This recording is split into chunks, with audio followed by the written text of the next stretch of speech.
lui ferait Monsieur jamais un Mulat, pour compliment. la catégorie junior, qu'est-ce que vous avez de beau à nous dire, Monsieur Mulat, sur les actualités du futur de la Formule 1?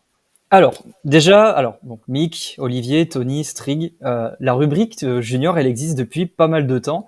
Et on cherche, depuis la création, on cherche un format, on cherche un truc, et on n'a pas réussi à trouver le truc qui était vraiment bien, tu vois. Des fois, c'était très long, on dépassait la limite autorisée des 2 heures. Et des fois, c'était tellement condensé que ça se rapprochait du Grand Prix de Belgique 2021. Donc, voilà, on n'arrivait pas à trouver un juste milieu. Du coup, je me suis dit que j'allais faire un pied de nez à l'émission. Donc, j'espère que vous allez me pardonner, mais j'ai décidé de travailler cette rubrique. C'est pas ça, il va falloir aussi que je travaille une rubrique, moi. Toi, ce sera la rubrique MGUH. Oh non. Du coup, qu'est-ce qui s'est passé depuis la dernière fois? Pas rien, puisqu'on était à Bahreïn et qu'il y avait une course longue. Et je dis pas ça par rapport à ce qui s'est passé cet après-midi, mais on y reviendra. La tendance, du coup, dimanche dernier à Bahreïn, c'était l'émancipation. On avait devant les leaders un groupe de leaders qui semblait se dessiner, se ranger dans une catégorie à part, et un groupe de moins leaders, on va dire, pour pas dire nuls, qui aussi se mettaient dans une autre catégorie. Mais c'était surtout la crise d'adolescence des pneus qui, depuis qu'ils ont 18 pouces, refusent l'autorité. Soit ils sont récalcitrants et refusent de se laisser visser, soit ils décident tout simplement de fuguer. Grosso modo, Vip, Sauger, Verschoor ont tous les trois vu leurs pneus quitter le petit cocon familial. Tony a fait un infarctus d'ailleurs. Oui. 2 même, 2. Toujours en lien avec les majeurs et la puberté. Douane, lui, c'est sa moustache qu'il a perdue en frottant un tout petit peu trop le cul d'une voiture. Côté bonne chose, il y a Ayumu Iwasa qui a décidé de faire le show, comme en course sprint d'ailleurs. Bon, on en avait déjà parlé, en doublant plus de voitures que d'années qu'il a passé sur cette terre, parce qu'il est très jeune quand même. Et il a fait une sacrée remontée. Mais ça s'est très mal fini pour lui parce que son moteur a décidé de le lâcher dans le dernier tour. Typique des Red Bull à Bahreïn finalement.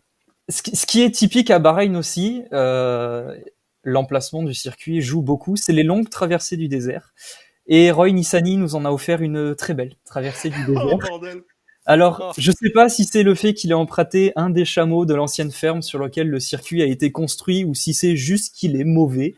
Mais c'était pas à faire ni à refaire et on espère qu'il le refera pas. Mais bon, à la fin, nous, on va pas s'en plaindre parce que c'est notre Théo national qui gagne et comme on est de parfaits Français, oui, même toi, Olivier, ferme ta gueule, m'emmerde pas pendant ma rubrique.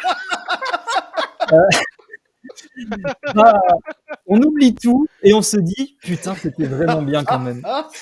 Et puis, une petite semaine de pause après tout ça, on enchaîne et pour notre plus grand plaisir, messieurs, c'est le retour de Jeddah. Oh, bordel. Oh, le mec, Oh, il a putain.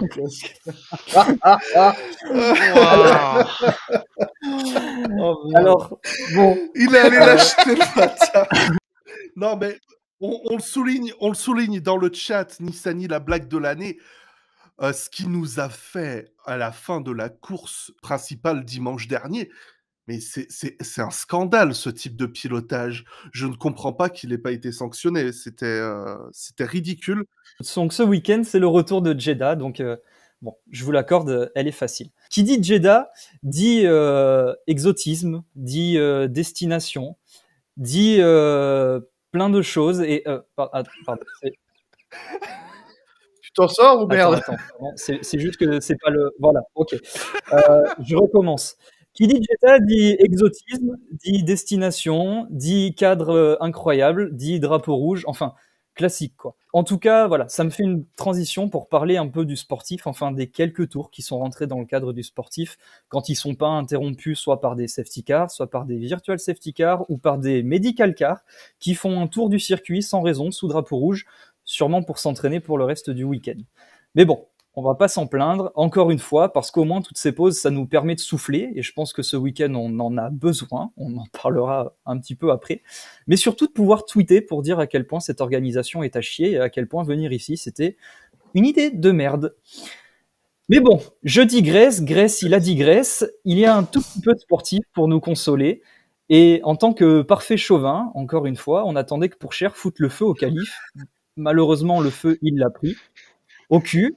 Ça fait beaucoup d'anal OJ en 2 week-ends de F2. Et puis, ça soigne surtout pas le cucu de Poupou qui a cogné le mur en essai.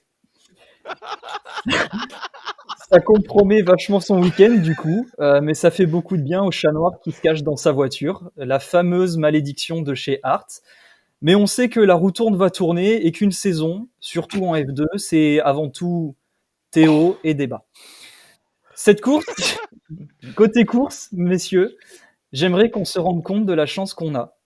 Car oui, on a fait plus de tours en une course sprint que l'an dernier en une course longue. On a fait 8 tours aujourd'hui.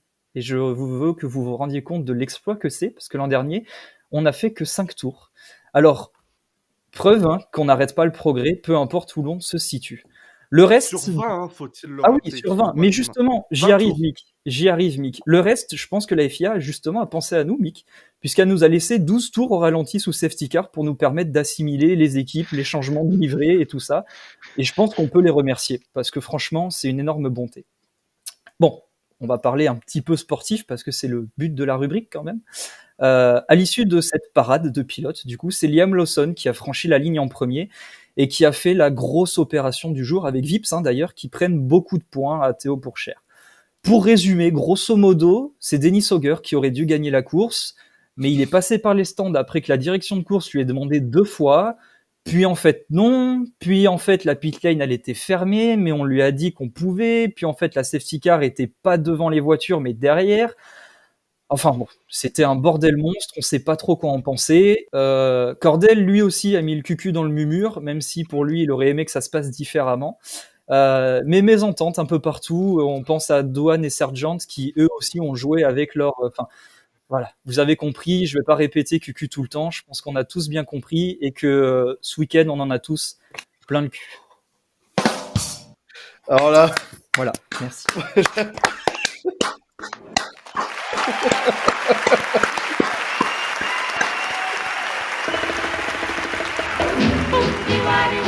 Génial! Avec Formula!